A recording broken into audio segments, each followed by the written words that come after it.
कि मुसल्ला और टोपी और कहीं कुरान निकलेगा। मीडिया वाले नोट करें इसको और पहुंचाने की कोशिश करें, हो सके तो माशाल्लाह। मुसल्ला और टोपी और कहीं कुरान निकलेगा, कहीं मिसवाक जैसा कीमती सामान निकलेगा। मुसल्ला और टोपी और कहीं कुरान निकलेगा, कहीं मिसवाक जैसा कीमती सामान निकलेगा। हरे मदारिस की हमारे जांच करके कुछ ना पाओगे, हमारे दिल की हर धड़कन से हिंदुस्तान निकलेगा। मदारिस की हमारे जांच करके कुछ ना पाओगे, हमारे दिल की हर धड़कन से, माशाल्लाह, वाह फजल भाई, हमारे दिल की हर धड़कन से हिंदुस्तान निकलेगा। अब आइए मेरे दोस्तों, एक ऐसे खतीब तक पहुंच रहा हूं जो सना खानी भी करना जानते हैं, नात खानी भी करना जानते हैं। अगर मिदनापुर, खड़गपुर, बंगाल के लोग मर जाए तो वो कुरान खानी भी करना जानते हैं। ये नाम है जनाब हजरत मौलाना सोहराब साहब कलकत्तवी का। मैं बड़े अदब के साथ हजरत से गुजारिश कर रहा हूं कि हजरत तशरीफ लाए और इस कीमती एक शेर का याद दिलाया अशफाक साहब ने, इसी शेर के साथ मैं इस्तकबाल करना चाहता हूं। और एक मतलब मुझे याद आया मेरे दोस्तों कि मैं सजदा कर नहीं सकता हर एक दरबार के आगे, मैं सजदा कर नहीं सकता हर एक दरबार के आगे, कि हर एक सरकार झुकती है मेरे सरकार के आगे, है कि नहीं। अब वो शेर सुनिए और इसी शेर के 4 मिसरे की जंजीर में जनाब हजरत मौलाना सोहराब साहब को लाता हूं, आपकी समातों की दहलीज तक पहुंचाने की कोशिश करता हूं कि अज़्मे मोहकम खरीद सकता हूं। फजल साहब, अज़्मे मोहकम खरीद सकता हूं, कौम का गम खरीद सकता हूं, अरे 1 पैसे पे मुस्तफा लिखकर सारा आलम खरीद सकता हूं। कारी मुजाहिद हसनैन हबीब साहबी साहब दामद बरकातुहू ने जो कहा आपसे कि मैं कुछ गुनगुनाता भी हूँ शेर व शायरी, तो वो जितनी तारीफ की है उतना नहीं हूं मैं। बस बुजुर्गों की दुआएं हैं, जब मैं पढ़ूं तो आमीन कह देना। गुनाहों पे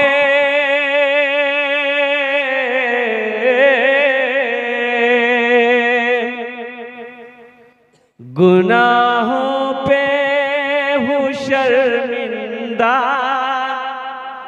इलाही दरगुजर कर दे। वहां देखिए सुभान अल्लाह बोल रहा, आमीन बोलना चाहिए, सुभान अल्लाह बोल रहा। कहाँ आमीन बोलना है, कहाँ सुभान अल्लाह बोलना है। भाई आमीन की जगह आमीन बोलो, सुभान अल्लाह की जगह सुभान अल्लाह बोलो। सर में दर्द है तो टेबलेट खाओ, ना के गर्दने उड़ा के फेंक दो। आमीन बोलबे ना। गुनाहों पे हूँ शर्मिंदा, इलाही दरगुजर कर दे। बड़ा मुजरिम हूँ मैं तेरा, इलाही दरगुजर कर दे। आमीन बोले तो अल्हम्दुलिल्लाह। बड़ा मुजरिम हूँ मैं तेरा, इलाही दरगुजर कर दे। खता कोई नहीं छोड़ी, कोई सियां नहीं छोड़ा, खता कोई नहीं छोड़ी, कभी सियां नहीं छोड़ा। बस अब करता हूँ मैं तौबा, इलाही दरगुजर कर दे। बड़ा मुजरिम हूँ मैं तेरा, इलाही दरगुजर कर दे। खिलौना हाथ का पुने बना रखा है शैतान ने, खिलौना हाथ का पुने बना रखा है शैतान जाने, बना ले अपना तू बंदा इलाही, दरगुजर कर दे। बना ले अपना तू बंदा इलाही, दरगुजर कर दे। बड़ा मुजरिम हूँ मैं तेरा इलाही, दरगुजर कर दे। आमीन बोले तो अल्हम्दुलिल्लाह। बुखारी शरीफ की हदीस है, अल्लाह के नबी जनाब मोहम्मद रसूलुल्लाह सल्लल्लाहु अलैहि वसल्लम इरशाद फरमाते हैं कि बनी इसराइल के ज़माने में, बनी इसराइल में एक बहुत बड़ा बदमाश, बहुत बड़ा कातिल आदमी था। 99 आदमी को मार चुका था, 99 आदमी को कत्ल कर चुका था। कितने आदमी को मारा बोलो? मुत्तफक़ुन अलैहि हदीस है, सही बुखारी शरीफ की हदीस है। अल्लाह के नबी सल्लल्लाहु अलैहि वसल्लम अपने सहाबा को सुना रहे हैं कि मेरे सहाबियों सुनो, वो इंसान 99 आदमी को मार चुका था, लेकिन था इंसान था, रातों को सोया नींद नहीं है, करवटें बदलते रहा, सुबह हो गई नींद ना आई। सोचता था एक दिन मौत आएगी, मैं मरूंगा, अल्लाह कटघरे में खड़ा करेगा, अल्लाह अपनी अदालत में खड़ा करेगा, अल्लाह सवाल करेगा, अल्लाह पूछेगा मेरा बंदा 99 आदमी को क्यों मारा, जवाब दे। मैं क्या जवाब दूंगा? शायद ये दुनिया है, अगर मैं अपने गुनाहों से तौबा कर लूं तो शायद अल्लाह मेरी तौबा को कबूल कर ले, लेकिन मसला जानता ही नहीं, मसला नहीं जानता कि तौबा जो करेंगे तौबा अल्लाह कबूल करेगा कि नहीं करेगा, इल्म नहीं था। तो एक राहिब के पास पहुंचा, ओ आबिद था, राहिब था, राहिब के पास पहुंचा, जाकर बैठा है। राहिब ने पूछा भाई क्या बात है, क्या कहां से आया? मैं फला जगह से आया। क्या बात है? बोला एक मसला पूछनी है। बोला पूछो। तो इस आदमी ने कहा कि हजरत मैं 99 आदमी को अब तक मार चुका हूँ। उस राहिब ने कहा कि 99 आदमी को मार दिया, तब यहाँ क्या करने आया? बोला हजरत मसाला यही पूछने आया हूँ कि अब मैं तौबा करना चाहता हूँ, क्या अल्लाह मेरी तौबा कबूल करेगा? तो उस राहिब ने कहा शर्म करो, शर्म करो, 99 आदमी को मार के तौबा करने आया, तेरी तौबा हरगिज कबूल नहीं होगी। इस शख्स ने कहा अच्छा कबूल नहीं होगी? बोला नहीं होगी। बोला अच्छा। निकाला तलवार, बोला जब तौबे कबूल नहीं होगी तो 99 आंकड़ा कह रहेगा, हम सेंचुरी क्यों मारेंगे, 100 पूरा क्यों नहीं करेंगे? अब वो राहिब का गर्दन उड़ा दिया। कितने हो गए? 100 हो गए। कुछ दिन और गुजरा, कुछ महीने गुजरे, फिर तड़प उठी, फिर रातों को नींद नहीं है, दिल बेचैन है। सोचा कि मैं किसी आलिम से पूछता, मैं किसी आलिम से पूछूंगा। बहुत दूर सफर करके एक आलिम के बारे में पता चला कि एक आलिम फला जगह है। कई दिन सफर करने के बाद उस आलिम के पास पहुंचा, जाकर के अदब से सामने में बैठा। उस आलिम ने निगाह उठाकर देखी उसकी तरफ, निगाह उठा के देखा, कहां से आया? बोला हजरत कई दिनों के सफर करके मैं आपकी बारगाह तक आया हूँ, सिर्फ एक मसला पूछनी है। बोला पूछो। बोला हजरत मैं 100 आदमी को मार चुका हूँ, 100 आदमी को मार चुका हूं, अब मैं तौबा करना चाहता हूं, क्या अल्लाह मेरी तौबा कबूल करेगा? उस आलिम ने अपनी निगाह को उठा के कहा कि हाँ जरूर करेगा, तौबा का दरवाजा खुला है। सुभान अल्लाह बोले तो माशाअल्लाह। तौबा का दरवाजा खुला है, तेरी तौबा कबूल हो जाएगी। लेकिन सुनो, ये तेरी तौबा यहाँ कबूल नहीं होगी। वो बस्ती देख रहा है, कहा हजरत देख रहा हूँ, क्योंकि चला जाओ उसी बस्ती में अल्लाह वाले लोग रहते हैं, नेक लोग रहते हैं, समो सलात के पाबंद लोग रहते हैं, अल्लाह के बरगजीदा नेक परहेजगार मुत्तकी लोग रहते हैं, नमाजी लोग रहते हैं। उनकी सोहबत में चला जा, उनकी सोहबत में रहकर अल्लाह की बारगाह में तौबा कर लेना, अल्लाह तेरी तौबा को अपनी बारगाह में कबूल कर लेना। अब बताया गया ये शख्स बड़ा खुश हुआ कि मेरी तौबा को अल्लाह कबूल करेगा। और वो हजरत से मिल के, वो हजरत की बस्ती से, आलिम के बस्ती से जैसे ही कुछ कदम निकला होगा, चला होगा, ठोकर लगी, यूं मुंह के बल गिरा। हदीस के लफ्ज़ हैं कि यूं मुंह के बल गिरा, ये दोनों हाथ ऐसे लंबा, पेट के बल गिरा, और फिर उठना चाहा, उठ ना पाया, जिस्म साकित हो गया। अल्लाह अकबर कबीरा, जिस्म शुरू परवाज कर गई, हाथ ठंडा हो गया, सांसें रुक गई, आंखें बंद हो गई, जिसमें से रूह परवाज कर गया, वो शख्स इंतकाल कर गया। सफर है लंबा, कोई साथी नहीं मिलता, अकेला है दूल्हा, कोई बाराती नहीं मिलता, अकेला है दूल्हा, कोई बाराती नहीं मिलता। जहन्नम के फरिश्ते आ गए, इसे मैं जहन्नम में लेके जाऊंगा, 100 आदमी को कत्ल करने वाला है। जन्नत के फरिश्ते आ गए कि नहीं नहीं, इसे मैं जन्नत में लेकर जाऊंगा। ये सही है कि 100 आदमी का कातिल है ये, लेकिन ये तौबा करने जा रहा था। सुभान अल्लाह, बोलो तमाशा, तौबा करने जा रहा था। अब बताए हदीस के लफ्ज ये हैं, ये दोनों फरिश्ते आपस में बहस कर रहे थे। जहन्नम वाले कह रहे थे जहन्नम में लेके जाएंगे, जन्नत वाले कह रहे थे जन्नत में लेके जाएंगे। अल्लाह ने तीसरे फरिश्ते को भेजा, तीसरे फरिश्ते को भेजा कि उन दोनों से को बहस ना करे, जमीन को मापे, जमीन को नापे, जमीन को मापे, जिस जगह मरा है वो जहां से निकला है उसका जिस्म, और वो जहां जा रहा था तौबा करने, वहां की जमीन नापो। अगर जो बस्ती तौबा करने जा रहा था उसके जिस्म से अगर वो बस्ती करीब हो गई तो वो जन्नत में दाखिल होगा। अब जिस बस्ती से अभी निकला ही है उसी बस्ती के करीब अगर उसका जिस्म होगा वो जहन्नम में जाएगा। मैं लास्ट में बताने की कोशिश करूंगा कि ये शख्स अभी तो इस बस्ती से निकला ही था, वो बस्ती तो बहुत दूर थी। जन्नत में गया कि नहीं गया, ये जन्नत के अंदर में दाखिल हुआ कि नहीं हुआ, इंशाअल्लाह आप तैयार तो हैं भाई? हाँ हाँ हाँ, अच्छा साउंड आ जाएगा इंशाअल्लाह। मशीनरी सामान है, कभी कभी तेज है, कभी कम है। अल्लाह, माइक बड़ा अच्छा है, इसका नंबर ले लेंगे, कभी कलकत्ता इसको जरूर बुलाएंगे। नहीं, माइक अच्छा है, और अच्छा माइक है। मौजूद शामिल इकराम, इसलिए मेरे बच्चों, मेरे नौजवानों, तौबा करके उठना, जिंदगी का कोई भरोसा नहीं है, इसलिए बताया गया कुर्बान जाओ। हमारे अकाबिरीन फरमाते हैं कि रात में जब बिस्तर में सोया करो तो पूरे दिन का मुहासबा करके सोया करो कि आज पूरे दिन मैंने किस किस काम में लगाया है। किसी की गीबत तो नहीं करी है, किसी की चुगली तो नहीं करी है, किसी को गाली तो नहीं दिया, किसी से झगड़ा तो नहीं किया, किसी की बेईमानी तो नहीं किया।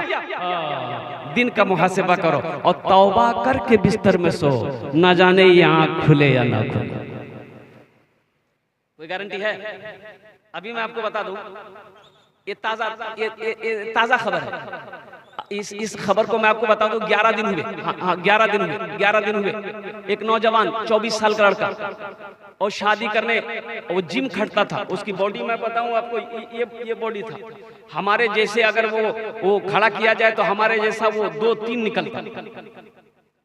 24 साल का नौजवान, शादी की बात तय हुई, बारात गया, बीवी को लेके आया, एक रात गुजारा बीवी के पास। सुबह हुई, सीने में दर्द हुआ। अब वो सीने में दर्द हुआ, नौजवान लड़का था, उसको उन्होंने समझा नहीं कि क्या दर्द है। पानी वगैरह पिया, कम नहीं हुआ। मेडिकल से एक दवाई ली, खाया, दर्द आराम नहीं मिला। पास में हॉस्पिटल है, ये पूर्णिया, बिहार में पूर्णिया। ओ चला गया डॉक्टर के यहाँ, डॉक्टर ने कहा भाई एडमिट होना होगा, हॉस्पिटल में आपको एडमिट करना हो, एडमिट होना होगा। वो बेचारा एडमिट हुआ, 1 घंटा नहीं गुजरा, इंतकाल कर गया। डॉक्टर को बात समझ में नहीं, आखिर इसको हुआ क्या? क्यों आए थे इस दुनिया में,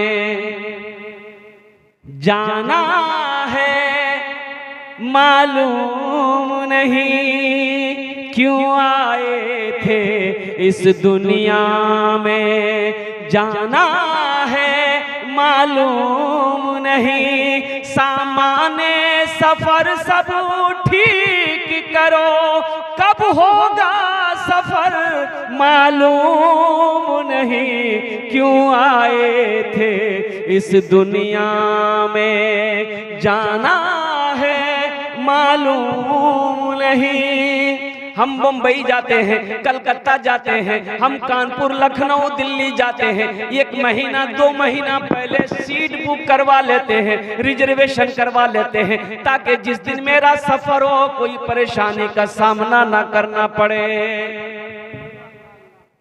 भाई परेशानी का सामना ना करना पड़े, टिकट एकदम रिजर्वेशन है, बुक है, और जिस दिन का सफर होगा उस दिन आराम से हम स्टेशन पहुंचेंगे, गाड़ी आएगी, रुकेगी, और डिब्बे के अंदर घुसेंगे, जहां मेरी बर्थ है उस बर्थ पे चादर बिछाकर एक चादर ओढ़कर सो जाएंगे। और कुर्बान जाओ, टीटी आएगा, वो आराम से जगाएगा, बोले टिकट, बोला आपने बता दिया, उन्होंने कलम चला दिया कि अब सो जाओ, तुम्हें डिस्टर्ब करने वाला कोई नहीं है, इसलिए कि तुमने महीनों पहले इसका इंतजाम किया था। अल्लाह अकबर कबीरा। तो हम ये कहते हैं मेरे नौजवानों, तुम दिल्ली, पंजाब, कलकत्ता जाने के लिए 1 महीना पहले टिकट बनाते हो कि फिर तो लौट कर आना है। जहां जाना है कभी लौट कर नहीं आना है, करोड़ों अरबों साल जहां रहना है, वहां का टिकट कब बनाओ भाई, वहां का टिकट कब बनाओ? इंशाल्लाह बनाएंगे टिकट वहां का। हाथ उठाओ इंशाल्लाह, कितने लोग बनाए? इस घर को बेहतर बनाए हो, जिस घर में रहना है 2 दिन, इस घर को बेहतर बनाए हो, जिस घर में रहना है 2 दिन, और जिस घर में हमेशा रहना है, कैसा होगा वो घर मालूम नहीं। क्यों आए थे इस दुनिया में, जाना है मालूम नहीं। सामान्य सफर सब ठीक करो, कब होगा सफर मालूम नहीं। क्यों आए थे, ए बाबू, ए बेटा बैठ, बोसो बाहर वालों को। अच्छा ये नहीं लगा है, ये तकरीर कर रहे थे, नौजवान खड़ा हुआ, मैंने कहा क्या हुआ? बोला है, बोले बेटो, बैठ गया। 10 मिनट का फिर खड़ा हुआ, मैंने कहा क्या हुआ? बोला हजरत बहुत जोर से लगा। हमने कहा बेटा कुछ देर और बैठ जा, तकरीर खत्म होने वाली है। कुछ देर के बाद मेरी तकरीर खत्म हो गई, बैठा हुआ है, तो मेरी नजर पड़ी, तो मैंने इशारा किया कि जाओ। बोला नहीं जाएंगे। तो मैंने कहा कहीं नहीं जाएगा? तो नौजवान बोला क्या करने जाएंगे? जो करने जा रहे थे यही होगी, अब जाने की जरूरत नहीं है। दिल जमी के साथ, इत्मीनान और सुकून के साथ बैठो। देखिए बताया गया, अल्लाह के नबी जनाब मोहम्मद रसूलुल्लाह सल्लल्लाहु अलैहि वसल्लम इरशाद फरमाते हैं कि एक आदमी का 3 दोस्त था। कै दोस्त थे बताओ? 3 दोस्त। अल्लाह के नबी इरशाद फरमाते हैं कि 3 साथी था, 3 दोस्त था। जब उसका आखिरी वक्त आया तो तीनों दोस्त को बुलाया कि भाई इधर आओ, देखो मेरा आखिरी वक्त है, मेरा आखिरी वक्त है, तुम मेरी क्या मदद कर सकते हो? क्या तुम मेरा साथ दे सकते हो? दूसरे से कहा भाई तुम मेरी क्या मदद कर सकते हो? तुम मेरा दोस्त हो, तुम मेरी मदद कर सकते हो। तीसरे से भी कहा, तो पहले ने कहा कि भाई दोस्त देखो तुमने हमको दोस्त बनाया है, लेकिन हम तुम्हारी इतनी मदद कर सकते हैं कि जैसे तुम बीमार हो जाओगे, महंगे से महंगे हॉस्पिटल में हम तुम्हारा इलाज करवा देंगे, महंगी से महंगी दवाई खरीद कर तुम्हें हम खिला देंगे, इसके अलावा हम कुछ नहीं कर सकते। दूसरा दोस्त बोला कि भाई हम आपकी इतनी मदद कर सकते हैं कि जब आप मर जाओगे तो हम बाजार जाकर कफन खरीद कर लाकर आपको गुस्ल दे देंगे, अच्छी खुशबू मल देंगे, कफन पहनाकर जनाजे की नमाज पढ़कर अपने कंधे में उठाकर कब्रिस्तान पहुंचा देंगे, इसके अलावा हम आगे कुछ नहीं कर सकते हैं। तीसरे दोस्त से पूछा, तीसरे दोस्त ने कहा कि दोस्त गम ना करो, अरे दुनिया में तुमने मुझे दोस्त बनाया है, हम तुम्हारा साथ इस दुनिया में भी देंगे, कब्र में भी देंगे, हशर में भी देंगे, और साथ ही साथ तुम्हें जन्नत में दाखिल भी करेंगे।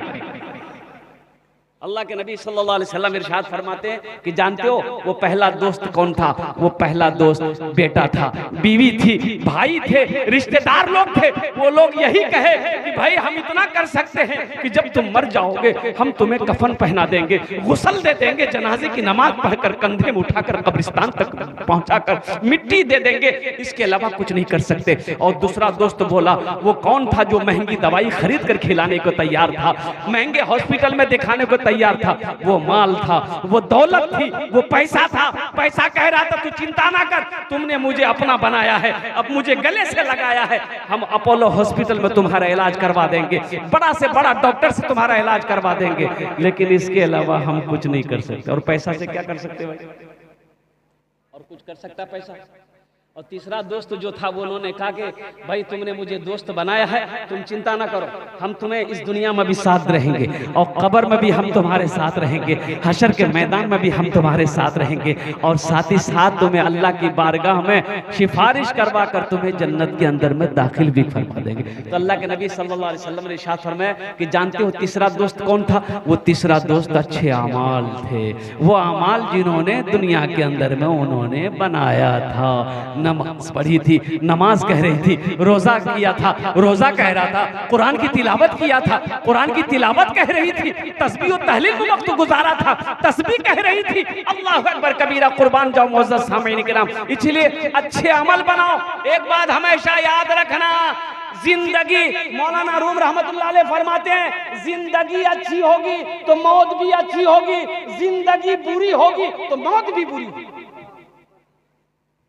जिसकी जिंदगी अच्छी हो उसकी मौत भी अच्छी होती है, और जिसकी जिंदगी गंदगियों में गुजरा हो, जिसकी जिंदगी गुनाहों में गुजरा हो, उसे अच्छी मौत आ नहीं सकती है। अल्लाह के नबी ने इरशाद फरमाया, अच्छी मौत की दुआ मांगा करो, अच्छी मौत की दुआ मांगा करो। तो मेरे भाइयों बताइए कि एक नाले में देखा कि लाश पड़ी है, मोहल्ले वाले जमा हो गए। भाई मोहल्ले वाले जमा हो गए, ये लाश किसकी है भाई? ऐसा मालूम हो रहा है, लाश को देखकर मालूम हो रहा है कि 2 से 3 दिन मरे हुए हो गया इस शख्स को। ओ लोग जमा हो गए, उस लाश को बाहर निकाला, पहचान कर रहा है कि लोग पहचानो तो सही, लेकिन किसी ने पहचान ना पाया। बोला कि भाई लाश की शक्ल बिगड़ चुकी है, पहचान में नहीं आ रहा है कि किस बस्ती का, किस इलाके का आदमी है। और कुर्बान जाइए मुअज़्ज़ज़ सामीन किराम, लोग बड़ा पेशो पेश में रहे, पूर्व जवार की बस्तियों के लोग भी क्या कहते हैं, आगे उस लाश को देखने की कोशिश करने, भाई आखिर है कौन, ये है कौन, लेकिन पहचान में नहीं आ रहा, कोई पहचान नहीं पा रहा है। तो अब मसला यहां पर यह खड़ा हो गया कि भाई कोई पहचान नहीं पा रहा है, तो अब पता नहीं कि ये इधर का है कि उधर का है, ये इधर का है कि उधर का है। आप समझ रहे मेरी बात को ना? ना चेहरे पे दाढ़ी है, ना इस्लामी लिबास है।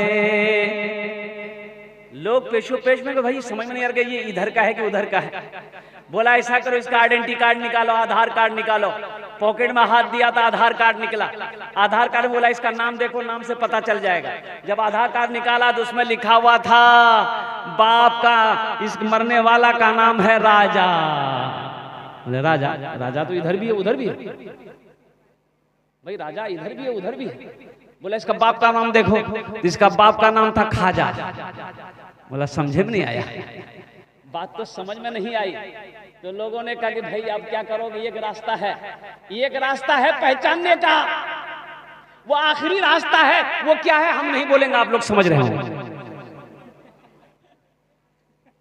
क्या? नौजवानों, तुम ये चाहते हो कि हमारी शनाख्त, हमारी पहचान मरने के बाद लोग इस तरह करें कि नाम से हमारी पहचान ना हो, शक्ल सूरत से हमें पहचाना ना जाए, लिबासों से हमारी पहचान ना हो, हमारी शर्मगाह को खोल कर लोग देखेंगे कि ये मुसलमान है कि नहीं है, ये नबी का कलमा पढ़ने वाला है कि नहीं है, ये दीन का दाई है कि नहीं। कहाँ गए वो मुसलमान अगले जमाने वाले, कैसर और किसरा की गर्दनें झुकाने वाले, खुद ना खाते थे औरों को खिला देते थे, ऐसे थे मोहम्मद के घराने वाले। कहाँ गए वो नौजवान?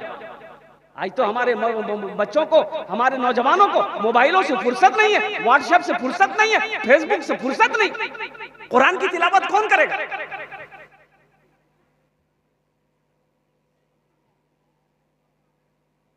एक आदमी खड़े होकर पेशाब कर रहा था, नाला में खड़े होकर पेशाब कर रहा था, उसका नौजवान बेटा देख लिया, बोला अब्बा ये क्या कर रहे हैं आप? अरे मौलवी साहब मना करते हैं खड़े होकर पेशाब नहीं करना चाहिए। तो उसका अब्बा बोला तू मौलवी के चक्कर में पड़ गया। साइंस तरक्की कर रही है, दुनिया कहां से कहां चली गई, अब तुम मौलवी के पीछे पड़ा हुआ है। तो बेटा बोला कि नहीं कीजिए कीजिए। बाप पेशाब करके घर आया, बेटा सीढ़ी लगाया छत में, और सीढ़ी लगा के पेशाब करने लगा। तो उसका बाप बोला अरे क्या कर रहा है, मेरी नाक कटवाएगा क्या? तो बेटा बोला यही तो तरक्की है, मेरा बाप होकर आप खड़े होकर पेशाब कर रहे हैं, आप ही ने कहे दुनिया तरक्की कर रही है, हम आपका बेटा सीढ़ी लगा कर पेशाब कर रहे हैं, यही तो तरक्की की बाप से बेटा आगे बढ़ गया। पहचान में आ गया मुसलमान है। तो गांव वालों को रहम आया, बोला कि भाई लावारिश लाश है, ऐसा करो हम लोग इसका इंतजाम कर देते, तजहीज़ व तकफीन का इंतजाम कर देते हैं। लोगों ने कहा भाई ठीक है ऐसा करो, 100 रुपया तुम दो, 100 रुपये तुम दो, 50 रुपये तुम दो, 10 रुपया दे दो। पूरी बस्ती में चंदा किया गया, चंदा इकट्ठा हुआ। उस पैसे को एक आदमी बाजार लेकर गया, कफन खरीदा, खुशबू खरीदा, वहां से लेकर आया। कब्र बनाने वाले को कहा कि भाई कब्र बनाओ, जो तुम्हारी मजदूरी होगी वो मिल जाएगी। सारा इंतजाम हो गया, जनाजे की नमाज पढ़ा, उसको ले जाके कब्र पे दफन कर दिया। 3 दिन के बाद एक बड़ी गाड़ी उसी गांव के अंदर में दाखिल होती है। 4-5 आदमी कोट पैंट पहन करके उस गाड़ी से निकलते हैं। लोग बस्ती वाले महल्ले वाले जमा हो गए, भाई कौन है आप लोग, कहाँ से आए? तो उन लोगों ने कहा भाई मुझे पता चला है कि किसी लावारिश लाश को आपने दफनाया है इस बस्ती में। बोला हाँ, 3 दिन पहले एक लावारिश लाश मिली थी और उसको हम लोगों ने देखा कि कोई जानने पहचानने वाला है नहीं, हम लोगों ने चंदा करके उसके कफन का इंतजाम किया और जनाजे की नमाज पढ़ के दफन कर दिए। एक लड़का उसमें ज़ारो कतार रोने लगा। तो पूछने वालों ने, गाँव वालों ने पूछा कि भाई उस मरने वाले से तुम्हारा क्या ताल्लुक है, क्यों रोते हो तुम, इतना खूबसूरत नौजवान? तो नौजवान ने कहा कि वो मरने वाला कोई और नहीं, वो मेरा बाप था, और जिस आदमी को आप लोगों ने चंदा का कफन दिया है वो कोई ऐरा गहरा आदमी नहीं था। अल्लाह अकबर कबीरा, अपने जमाने का अरबपति आदमी है। मेरी हवेली पटना में है, मेरी हवेली बंबई में है, कलकत्ता में है, पटना में है, और 1000 बीघा जमीन का मालिक। कैसी मौत मरा कि अपने पैसे का कफन भी नसीब ना हुआ। इसलिए मेरे बच्चों अच्छी जिंदगी गुजारो। जिंदगी जिसकी अच्छी होगी उसकी मौत अच्छी होगी, जिसकी जिंदगी बुरी होगी उसकी मौत बुरी होगी। अल्लाह के नबी ने इरशाद फरमाया अच्छी मौत की दुआ किया करो रब की बारगाह में। अरे वो मौत कितनी प्यारी मौत होगी जो मौत सजदे की हालत में हो जाए, जो मौत रुकू की हालत में हो जाए, जो मौत कुरान की तिलावत में हो जाए, जो मौत अपनों के दरमियान में हो जाए, वो मौत कितनी हसीन मौत होती। 4 दिन की 2 सुतो एक दिन इस चमन से आशियाना उठाना पड़ेगा। 2 सुतो एक दिन इस चमन से आशियाना उठाना पड़ेगा। 2 सुतो एक दिन इस चमन से आशियाना उठाना पड़ेगा। उठ गया जिस घड़िया वो दाना छोड़कर सबको जाना पड़ेगा। उठ गया जिस घड़िया वो दाना छोड़कर सबको जाना पड़ेगा। कब्र में फेंक देगा जमाना, फेंक कर लोग होंगे रवाना। अल्लाह के नबी इरशाद फरमाते कि दुनिया की हकीकत मकड़ी का एक पर के, मच्छर की एक पर के बराबर नहीं है। इस दुनिया की हकीकत, ये दुनिया मकड़ी का पर है। अल्लाह अकबर का मकड़ी का जाला है। इस दुनिया अंधेर दुनिया से निकलो मेरे भाइयों, अपनी आंखों को खोलो, आखिरत को सामने रखो, आखिरत को सामने रखो। आज तो आलम यह है कि कुरान मेरे घर में रखा हुआ है लेकिन तिलावत से हम महरूम। सोचो तो सही, आज कहाँ हैं हम शिकायत करते हैं कि हजरत देखिए ना, मेरा 4 बेटा है, सऊदी में रहता है, मेरा बेटा बम्बई में रहता है, दिल्ली में रहता है, पैसे आते हैं लेकिन बरकत नहीं है, खेत का अनाज आता है बरकत नहीं है। ऐसा पता चलता है कि पैसा इधर से आया इधर निकल जाता है, तो बरकत होगी कहाँ से? हमने बरकत वाली किताब को पढ़ना छोड़ दिया, तिलावत करना छोड़ दिया है। अल्लाह के नबी ने इरशाद फरमाया जिस घर में सूरह वाक़िया की तिलावत हो जाए उस घर में कभी फाका नहीं। उस घर में कभी फाका नहीं होगा जिस घर में सूर्य वाक़िया की तिलावत हो जाए और कुर्बान जाइए। अल्लाह अकबर कबीरा। कितने नौजवान हमारा ऐसा है कि जो रोज कुरान की तिलावत करता हो, सूर्य रहमान की तिलावत करता हो, सूर्य यासीन की तिलावत करता हो, सूर्य बकरा की तिलावत करता हो और सूर्य वाक़िया की तिलावत करता हो। और सुनो, आयतल कुर्सी कहती है, बड़ी प्यारी आयत है, आयतल कुर्सी कहती है, वो आयतल कुर्सी अल्लाह अकबर कबीरा, जिस आयत में मेरे अल्लाह की शान है, अल्लाहु ला इलाहा इल्ला हुवल हय्युल क़य्यूम ला ताख़ुज़ुहु सिनतुन वला नौम लहू मा फ़िस समावाति व मा फ़िल अर्द मन ज़ल्लज़ी यशफ़अु इंदहु इल्ला बिइज़निहि यअलमु मा बैना अयदीहिम व मा ख़ल्फ़हुम वला युहीतूना बिशैइन मिन इल्मिहि इल्ला बिमा शाअ वसिअ कुर्सियुहु समावाति वल अर्द वला यऊदुहु हिफ्ज़ुहुमा व हुवल अलियुल अज़ीम। ये आयत कहती है कि जो रात में मुझे 3 मरतबा पढ़ लेगा, कै मरतबा पढ़ेगा बोलो? हुजूर की हदीस है कि जो 3 मरतबा इस आयत को रात में पढ़ लेगा, आयतल कुर्सी कहती है कि तू आराम से चादर ओढ़कर सो जा, सुबह तक तेरे घर की हिफाजत करना मेरी जिम्मेदारी है। हाँ हाँ हाँ, सोचो तो सही।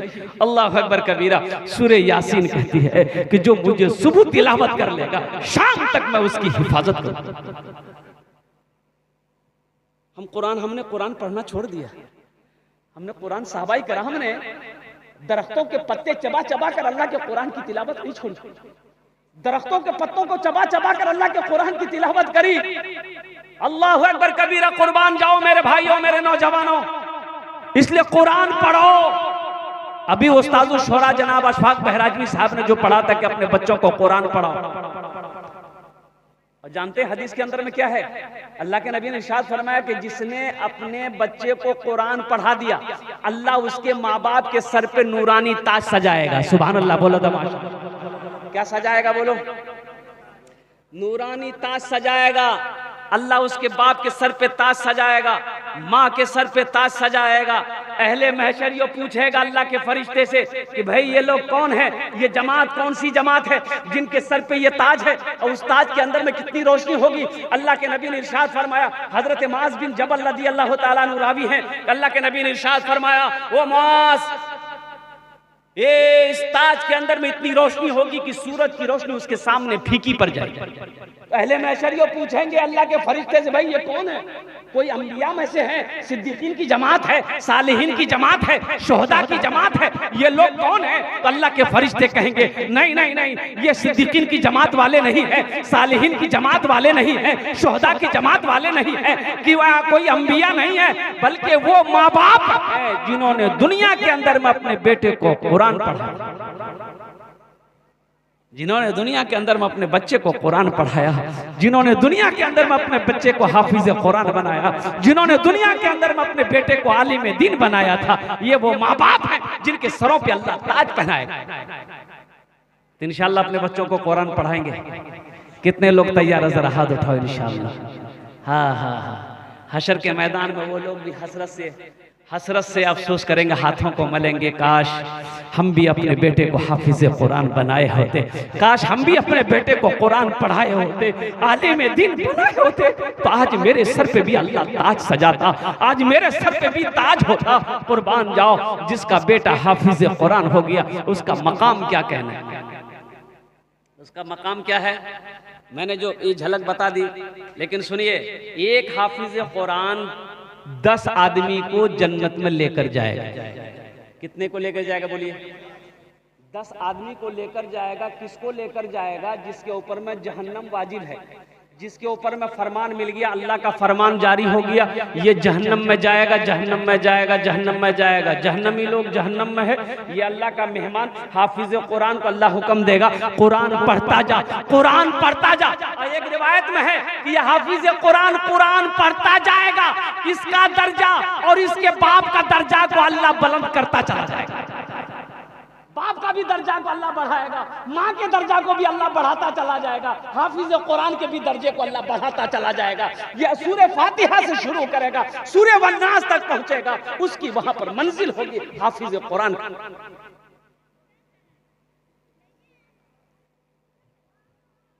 तो जहन्नम वाले देख रहे होंगे, जहन्नम से देख रहे होंगे ये हाफिज कुरान का, ये हाफिज कुरान रुकेगा, ठहर जाएगा, ठहरेगा, रुकेगा, वो देखेगा तो अल्लाह कहेगा क्या हुआ, जा आगे बढ़, जन्नत में जा।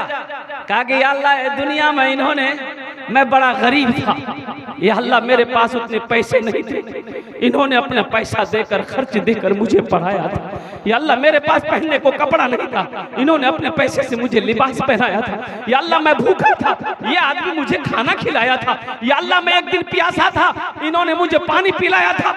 या अल्लाह एक दिन मैं नमाज के लिए जा रहा था, ये आदमी मुझे वजू के लिए पानी दिया था। तो मेरा अल्लाह कहेगा जा, जिसको तू चाहेगा, जिसके हाथ को पकड़ेगा, हम उसे जन्नत के अंदर में दाखिल कर देंगे। सुभान अल्लाह। तो बताया कि हाफिज कुरान 10 जहन्नमी को जन्नत के अंदर में दाखिल करेगा, और एक आलिम बामल, एक आलिम कितने लोगों को जन्नत में लेकर जाएगा?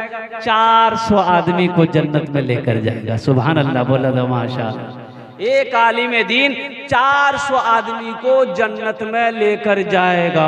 एक हाफिज कुरान 10 आदमी को जन्नत में लेकर जाएगा, और वो जिसको चाहेगा उसको लेकर जाएगा।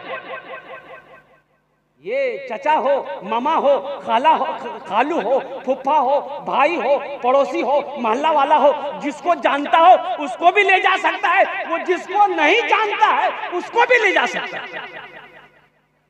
वो जिसको चाहे, हाफिज कुरान जिसको चाहे जन्नत में लेकर जा सकता है। 10 आदमी को जन्नत में लेकर जाएगा। तो क्या आप नहीं चाहते हैं कि हाफिज कुरान मेरा दोस्त बन जाए? भाई हाफिज कुरान से दोस्ती करेंगे भाई, जो हाफिज। और सुनिए, एक हदीस में आपको सुनाता चलो। यमन का हाकिम हजरत मुआज बिन जबल को अल्लाह के नबी ने बनाया कि मुआज तुम यमन चले जाओ, हाकिम बना दिया, तुम यमन के हाकिम हो, सफर की तैयारी शुरू करो। हजरत मुआज बिन जबल सफर की तैयारी मुकम्मल कर चुके, अब सुबह निकलना है, मदीने पाक की सरजमीन है। हजरत मुआज बिन जबल सारी तैयारी से लेस हैं। अल्लाह के नबी तशरीफ लाए, इरशाद फरमाया मुआज सफर के लिए तैयार हो? कहा कि या रसूल अल्लाह मैं तैयार हूँ। कहा कि सवारी पे बैठ जाओ। ऊंट को इशारा किया, ऊंट बैठ गया। तो अल्लाह के नबी ने फरमाया मुआज ऊंट पर बैठ जाओ, मुआज ऊंट पर बैठ जाओ। हजरत मुआज अल्लाह के नबी का हुक्म का सुनना था, ऊंट पर बैठ गया, ऊंट खड़ा हुआ। अल्लाह के नबी ने यूं रस्सी पकड़ी, ऊंट की रस्सी यूं ऊंट की पकड़ी। आगे आगे अल्लाह के नबी जा रहे हैं और पीछे पीछे ऊंट आ रहा है। उस ऊंट पर बैठा हजरत मुआज बिन जबल है। कुछ कदम चले होंगे, हजरत मुआज बिन जबल के आंखों में आंसू आ गए, बदन कांपने लगा। कहा या रसूल अल्लाह ये बेअदबी है, आप मेरे आका हैं, आप पैदल चल रहे हैं, मैं सवारी में चल रहा हूँ, ये मुआज बर्दाश्त नहीं कर सकता। अल्लाह के नबी ने इरशाद फरमाया मुआज बैठा रहा, ये मेरा हुक्म है, बैठा रहा। हम तुम्हारी इज्जत नहीं कर रहे हैं, तुम्हारे सीने में जो अल्लाह का कुरान है हम उसकी इज्जत कर रहे हैं। ए मुआज सुनो, जिसके सीने में अल्लाह का कुरान होता है वो अल्लाह का दोस्त होता है। जिसके सीने में अल्लाह का कुरान होता है वो अल्लाह का दोस्त होता है। तो मेरे भाइयों, हाफिज कुरान की इज्जत कीजिए, हाफिज कुरान का इकराम कीजिए, उलमा इकराम का इकराम कीजिए, उनकी खिदमत कीजिए, उनकी दुआएं लीजिए। इसलिए कि देखिए बाज लोग उलमा इकराम से बुग़्ज़ रखते हैं, अल्लाह अकबर कबीरा, मदरसों से बुग़्ज़ रखते हैं। भाई मदरसा में आप मदद नहीं करेंगे, ताउन नहीं करेंगे, ये मदरसा कैसे चलेगा? जानते मस्जिद अल्लाह का घर, मदरसा रसूलुल्लाह का घर। मस्जिद अल्लाह का घर है, मदरसा रसूलुल्लाह का घर है। अल्लाह के नबी जब मदीना हिजरत फरमा कर तशरीफ ले गए, मस्जिद नबी की बुनियाद रखी, मस्जिद नबी के कोने में एक मदरसा खोला अल्लाह के नबी ने। पढ़ने वाले कौन थे? सहाबाए कराम थे। पढ़ाने वाले इमामुल अंबिया थे। और वो किताब कौन सी किताब? अल्लाह का कुरान था, अल्लाह का कुरान था। तो मेरे भाइयों, हाफिज कुरान को दोस्त बनाओगे? कितने लोग बनाओगे? जरा हाथ उठाओ, इंशाअल्लाह हम दुआ करेंगे। अल्हम्दुलिल्लाह, शायद यही बच्चा मेरे हाथों को पकड़कर जन्नत के अंदर में दाखिल कर दे। ज्यादा नहीं, आप लोगों ने चंदा पहले भी दे दिया है, हम 500 रुपया से मांगेंगे। हालांकि अगर मैं चंदा भी करता, अल्हम्दुलिल्लाह, जनाब मोहिदुल इस्लाम साहब दामद बरकात, इनको पता नहीं है, अल्हम्दुलिल्लाह, तो काफी लोग तैयार हो जाते। ऐसे ऐसे शेर इस मजमे में मौजूद है। मुझे 5 आदमी चाहिए, 500 रुपए वाले इस मदरसे के लिए। अल्हम्दुलिल्लाह, वाह वाह वाह, भाई एक कागज कलम ले लीजिए, थोड़ा नाम लिखते जाइए। मुझे 5 आदमी चाहिए इंशाल्लाह। है कोई दूसरा नौजवान? एक भाई मेरा और तैयार हुआ है, दूसरा भाई है माशाल्लाह, नाम लिखते जाइए, जल्दी जल्दी लिखिए माशाल्लाह। भाई तीसरा भाई मेरा कोई है? वही तीसरा भाई मेरा वहां हाथ उठाए माशाल्लाह। देखिए चौथा भाई मेरा वो भी आ गए है। भाई एक भाई और तैयार हो जाइए, 5 भाई हो। मैंने 5 आदमी को मांगा है, मैं 5 आदमी के लिए दुआ करूंगा। एक भाई देखिए इधर से हाथ उठा रहे हैं हजरत, ये देखिए हाथ उठा रहे हैं माशाल्लाह। 500 रुपए, ज्यादा नहीं हम मांग रहे हैं। ये देखिए इशारा कर रहे हैं, देखिए भाई ले लीजिए, भाई ले लिए, ले लिए। जिनके पास नगद है नगद दे दिया, नगद नहीं है तो उधार लिखा दी माशाल्लाह। भाई 5 आदमी हुए, 5 आदमी और जुड़ जाइए इंशाल्लाह। 10 आदमी कम से कम जुड़िए थे मेरे भाई, 500 रुपए वाले। देखिए ये वो मजमा है, ये सखी लोग हैं कि यहाँ अगर मैं 20,000, 25, 50,000 से भी शुरू करता तो इंशाल्लाह बात खाली नहीं जाती, कोई ना कोई अल्लाह का बंदा तैयार हो जाता। अल्हम्दुलिल्लाह सखी लोग हैं, देने वाला है, लेने वाला होना चाहिए था। 6ठे नंबर पे कोई एक आदमी भाई तैयार हो जाए, भाई 500 रुपए देने वाला इंशाल्लाह। एक हाफिज कुरान को अपना दोस्त बना लो, 500 रुपए ज्यादा नहीं, हम आपसे सिर्फ 500 रुपए का सवाल किए। और कोई लोग हैं देने वाले, भाई जल्दी जल्दी आइए ना। वो देखिए एक भाई मेरा पॉकेट में हाथ दिया है माशाल्लाह, हे देखिए आइए जल्दी जल्दी आइए। 10 आदमी तैयार हो जाइए। हजरत मौलाना मोहिदुल इस्लाम साहब का इशारा था कि हजरत कुछ अगर हो जाए तो अल्हम्दुलिल्लाह, इसलिए मैंने बात रख दिया है आपके सामने में कि कुछ भी मदरसे के लिए हो जाए। अल्लाह के रसूल का घर है, अल्लाह के नबी का घर है। जो अल्लाह के नबी के घर में ताउन करेगा, हशर के मैदान में अल्लाह के नबी उसकी शिफात फरमा कर जन्नत के अंदर में दाखिल फरमाएंगे। प्यासे प्यासे नफ्सा नफ्सी का आलम होगा हशर के मैदान में। इतनी प्यास लगेगी कि 7 समंदर पिला दिया जाए फिर भी प्यास नहीं बुझेगी। इमामुल अंबिया हौज़े कौसर पर तशरीफ फरमा होंगे, प्यासों को पानी पिला रहे होंगे। जो अल्लाह के रसूल का घर बनाएगा दुनिया के अंदर में, अल्लाह के रसूल उसे हौज़े कौसर का जाम पिलाकर शिफात फरमा कर जन्नत के अंदर में दाखिल फरमा। आइए भाई आइए। और कोई भाई है? भाई हम ज्यादा नहीं मांगे आपसे, सिर्फ 500 रुपए का सवाल है। और कोई मेरा भाई नकद है नकद दे दो, नकद नहीं तो कम से कम 10 आदमी तैयार हो। भाई 10 आदमी हुए? भाई 10 आदमी नहीं हुए? क्या आदमी हुए? 6 आदमी हुए। भाई 4 आदमी और चाहिए। भाई जबान से बात निकल गई है, कंजूसी बखीली मत कीजिए। 500 रुपया से क्या होने वाला है? चौक चौराहे में 500 रुपए लेके दुकान में बैठिए, यूं खत्म हो जाएंगे, पता नहीं चलेगा, पता ही नहीं चलेगा किधर चला गया। आज ये पैसा यहाँ दे दोगे, अल्लाह के बैंक में जमा हो जाएगा। कहाँ जमा होगा बोलिए? अल्लाह के बैंक में जमा हो जाएगा। और सुनिए, ये पैसा आप मौलाना मोहिदुल इस्लाम साहब के हाथों में नहीं दे रहे हैं, नहीं, ये पैसा पहले अल्लाह के हाथ में जाता है। हदीस के लफ्ज यही है कि जब कोई बंदा अल्लाह के रास्ते में किसी को कुछ देता है, ताउन करता है, मदद करता है, तो वो पैसा, वो माल, वो चीज सबसे पहले अल्लाह के हाथ में जाता है, फिर किसी के हाथ में आता है। ये 500 रुपए आप दे रहे हैं, ये अल्लाह के हाथ में जा रहा है। और ये पैसा मेरे नौजवानों सुनो, यहाँ नहीं दोगे चौक चौराहे पे खर्च हो जाएगा, दुकान में खर्च हो जाएगा, घर के मसरफ में खर्च हो जाएगा, अल्लाह अकबर कबीरा। लेकिन यहाँ ये पैसा दे दोगे, अल्लाह के बैंक में जमा हो जाएगा। पैसे का काम है खर्च होना, खर्च होता रहेगा, लेकिन मुकद्दस है वो पैसा, बड़ा प्यारा है वो पैसा जो अल्लाह के रास्ते में खर्च हो जाए, अल्लाह के बैंक में जमा हो जाए। अच्छा इंशाल्लाह 500 रुपए वाले आ गए। भाई 100-200 रुपए वाले हैं कोई जिसके जेब में 100-200 रुपया करके हो? इंशाल्लाह है भाई, है 100-200 रुपया है? अरे है तो पॉकेट में हाथ दीजिए ना, इंशाल्लाह। सोचते क्या है? 100-200 रुपया है, लेकर आइए ना हाफिज कुरान के नाम पर, इंशाल्लाह अपने अपने पॉकेट में हाथ दीजिए। है तो दे दीजिए, नहीं तो अल्लाह माफ करेगा। बस ज़हन को हाजिर कीजिए। मैं अजमत कुरान आपको बताने वाला हूँ कि अजमत कुरान क्या है, कुरान से मोहब्बत करने वाले का मकाम क्या है, और जो कुरान से मोहब्बत करेगा अल्लाह उसे कैसे उठाता है। कुरान तो ये कहता है माशाल्लाह। एक भाई ने भी 500 रुपए ला कर दे दिया है। जग भाई यहाँ पर चादर बिछी हुई है, जिनको जो देना होगा लाकर आप दे दीजिएगा, इसलिए कि आपने पहले भी चंदा दिया है। ये तो इशारा हमारे तरफ से किया गया है, तो अल्हम्दुलिल्लाह मैंने इस पर रोशनी डाल दी है। तो मौजूद सामीन किराम, ये पैसा क्या है अब मैं आपको बता दूं, अब मैं आपको बताता चलूं अल्लाह के रास्ते में खर्च करना क्या है। मदीने में एक आदमी को शहद की जरूरत पड़ी, उसकी बीवी को बच्चा पैदा होने वाला था, गरीब आदमी था, बहुत गरीब आदमी। बीवी को बच्चे की विलादत का वक्त करीब है, दर्द ज़ेब में मुब्तला है, लेकिन उस वक्त शहद चाहिए। दाई ने कहा कि अगर थोड़ा सा शहद मिल जाए तो इसको चटाने से, खिलाने से इसका कहवा बना देंगे, हलवा बन जाएगी, खाएगी तो बच्चे की पैदाइश आराम से हो जाएगी। अब ये गरीब आदमी पड़ोसी के पास गया कि भाई थोड़ा शहद है तो दे दो। पड़ोसी ने कहा भाई शहद होता हम तुमको दे देते, मेरे पास तो है नहीं। कई लोगों के पास गया, किसी ने नहीं दिया, इसलिए कि किसी के पास था नहीं। वल्लाह वाले मुझे सब।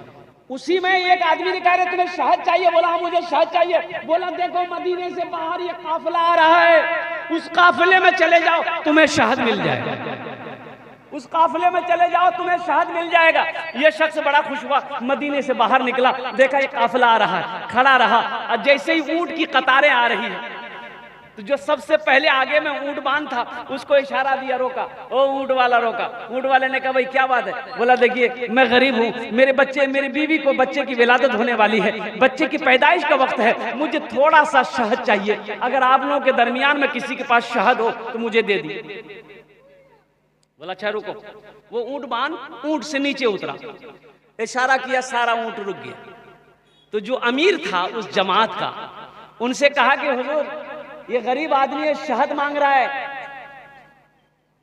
तो अमीर ने कहा कि ऐसा करो, ये ऊंट पे शहद का घड़ा बंधा हुआ है, एक घड़ा शहद का खोलकर इसको दे दो। अब वो घड़ा कैसे बंधा हुआ? जैसे ऊंट की पीठ है ये घड़ा रस्सी से एक घड़े को इधर बांधा गया, एक घड़े को ऐसे बांधा गया, तो रस्सी ऐसे थी, ये घड़ा दोनों लटक रहा था। तीन लोगों ने अमीर से कहा कि हुजूर एक घड़ा अगर इसको दे देंगे तो फिर एक घड़ा को ऊंट पर कैसे लेकर जाएंगे, बैलेंस गड़बड़ा ना जाएगा। तो उस अमीर ने कहा कि दोनों घड़ा शहद का दे दो। सुभान अल्लाह बोलो तो माशाअल्लाह, दोनों घड़ा दे दो। तो फिर ऊंटवान ने कहा हुजूर हम दोनों तो दे दें, लेकिन ये गरीब आदमी लेके जाएगा कैसे? तो अमीर ने कहा ऊंट भी दे दो, ऊंट भी दे दो। और कुर्बान जाइए, वो अमीर कौन थे जानते हैं? इसी का नाम हजरत उस्मान गनी रदी अल्लाह ताला अन्हु थे, दामादे मुस्तफा है, खलीफाए सौम थे। अल्लाह अकबर कबीरा। हजरत उस्मान गनी रदी अल्लाह ताला अन्हु ने इरशाद फरमाया ऊंट भी दे दो, शहद भी दे दो और इनके घर तक पहुंचा। अल्लाह के रास्ते में खर्च करने का जो मज़ा है, जो लुत्फ है। एक सहाबी आया अल्लाह के नबी की बारगाह में कि या रसूल अल्लाह सल्लल्लाहु अलैहि वसल्लम, मेरे माँ बाप आप पर कुर्बान हो, ये मेरा पड़ोसी मेरे ऊपर में जुल्म कर रहा है, ये इनके आंगन में ये खजूर का पेड़ है, या रसूल अल्लाह उसकी शाखें, उनकी डालें मेरे आंगन की तरफ है, वो पकी पकी खजूरें गिरती है ना, तो मेरा बच्चा भूखा रहता है, उसे उठा के कभी खा लेता है। वो मेरा पड़ोसी अपने आंगन से आता है, मेरे बच्चों के हाथों से खजूरें छीन लेता है, और जो बच्चा मेरा मुंह में खजूर होता है उंगली डाल के निकाल लेता है। तो अल्लाह के नबी ने इरशाद फरमाया कि भाई वो खजूर वाले को बुलाओ, तो उसको बुला के लाए। तो अल्लाह के नबी ने इरशाद फरमाया भाई ये खजूर के पेड़ को तुम बेचोगे, अगर तुम बेचोगे तो जन्नत में अल्लाह तुम्हें खजूर का पेड़ अता फरमाएगा। सुभान अल्लाह बोले तो माशाअल्लाह। जन्नत में खजूर के पेड़ मिलेंगे, बेचोगे। वो मुनाफिक था, बोला कि नहीं हम तो नहीं बेचेंगे, इसलिए कि इस पेड़ के खजूर हमें बहुत पसंद, मेरे बच्चों को बहुत पसंद है, हम नहीं बेचेंगे। अल्लाह के नबी खामोश हो गए, इनकार कर गया। एक सहाबी बैठे हुए ये वाकया सुन रहे थे, और उस सहाबी का नाम था हजरत अबू दहदा रदी अल्लाह ताला अन्हु। वो जो मुनाफिक उठ के चला गया, तो ये हजरत अबू दहदा ने कहा अल्लाह के नबी से कि या रसूल अल्लाह, वो जो बात आपने उनसे कही कि वो अगर बेच देगा तो उसके बदले में जन्नत में अल्लाह खजूर का पेड़ देगा, तो ये हुक्म किसी के लिए भी है? तो अल्लाह के नबी इरशाद फरमाया हाँ, जो खरीद कर देगा उसके लिए भी यही हुक्म है। कहा कि या रसूल अल्लाह इस ऊंट के इस खजूर के पेड़ को मैं खरीद कर दूंगा। वो भागा भागा गया, उस मुनाफिक के पीछे दौड़ा, घर पहुंचा, मुनाफिक से कहा रुको भाई खजूर का पेड़ बेचोगे? कहा कि नहीं, अल्लाह के नबी को मैंने मना कर दिया। बोला बेचोगे, कितनी कीमत लोगे? मुंह मांगी कीमत दूंगा, बोलो। तो मुनाफिक को तो बेचना था नहीं, उन्होंने कहा कि ऐसा करो, तुम्हारा जो बाग है ना, बाग हजरत अबू दादा का एक बाग था खजूरों का, 600 पेड़ थे उसमें। कितने पेड़ थे भाई बोलिए? 600 पेड़ थे। इस मुनाफिक ने कहा कि दादा बेचेंगे, लेकिन वो जो तुम्हारा बाग है ना जिसमें 600 पेड़ लगे हुए हैं, वो बाग हमें दे दो, ये पेड़ ले लो। तो हजरत अबू दादा ने कहा कि पक्का पक्का, अपने कौल पे पक्का हो, मैं तैयार हूं तुम्हारा एक पेड़ खरीदने के लिए। 600 क्या, अगर मेरे 5 बगीचे होते तो मैं तुझे देकर उस पेड़ को खरीद लेता। बात डन हो गई। वो मुनाफिक भी बड़ा खुश हो गया कि टेढ़े मेरे खजूर के पेड़, एक पेड़ को मैंने बेच दिया और 600 पेड़ मुझे मिल गए। हजरत अबू दादा की बीवी उसी बागीचे में रहती थी, बच्चे भी रहते थे उसी बागीचे में।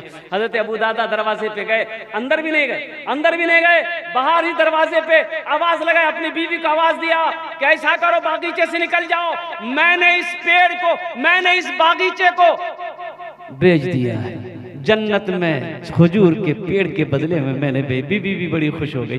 हजरत अबू दादा के पॉकेट में जो पैसा था, जो दिरहम थे खजूर के बेचे हुए, वो पैसा भी निकाल कर उसी बगीचे के अंदर में रख दिया। अल्लाह के नबी की बारगाह में आया, कहा कि या रसूल अल्लाह, मैंने वो पेड़ खरीद लिया है। अल्लाह के नबी मुस्कुराते हैं, इरशाद फरमाते हैं, अबू दादा सुनो, तुमने वो पेड़ खरीद कर मुझे दे दिया है तो सुनो, मेरा फैसला भी अब बदल गया है। मैं अपनी आंखों से देख रहा हूं कि अल्लाह तेरे लिए जन्नत में लाखों महल को तैयार कर रखा है। मेरे भाइयों, मेरे नौजवानों, अल्लाह के रास्ते में खर्च करना सीखो, अल्लाह के रास्ते में देना सीखो। ये मदरसों में, मदरसे में पढ़ने वाले बच्चे, जानते हो इन बच्चों का मकाम क्या है?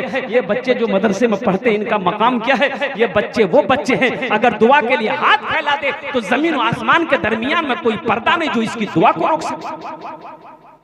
अल्लाह कभी तौफीक दे तो मदरसे में वक्त गुजारिए, अल्लाह तौफीक दे 10 मिनट 5 मिनट के लिए मदरसे में बैठिए, ताकि अल्लाह आपके गुनाहों को माफ करे। आज़मत कुरान, कुरान के बारे में बताया गया, ये ऐसी किताब है कि जिस किताब, ऐसी किताब है कि ना ऐसी किताब आई है ना सुबह क़यामत तक कभी ऐसी किताब आए। दुनिया में कोई ऐसी किताब हो, बताइए हमको, कि जिस किताब को आदमी छू ले तो अल्लाह सवाब दे दे? है कोई किताब? है भाई, भाई कोई किताब है दुनिया में? ऐसी कोई किताब है कि जिस किताब को आदमी देख ले तो अल्लाह उसके गुनाहों को माफ कर दे? हुजूर की हदीस, अल्लाह के नबी ने इरशाद फरमाया, जो कुरान को देखेगा अल्लाह उसके गुनाहों को माफ करेगा। जो कुरान को देखेगा अल्लाह उसके गुनाहों को माफ करेगा। जो कुरान को छुएगा अल्लाह छूने का सवाब देगा। जो कुरान को सुनेगा अल्लाह सुनने का सवाब देगा। और जो कुरान को पढ़ेगा उसका मकाम क्या है? अल्लाह उसे जमीन से उठाकर आसमान की बुलंदी पे पहुंचा देगा। कुरान की तिलावत कीजिए, अपने बच्चों को कुरान पढ़ाइए, अपनी बच्चियों को कुरान पढ़ाइए, घर के अंदर में कुरान की तिलावत करवाइए। अल्लाह अकबर कबीरा।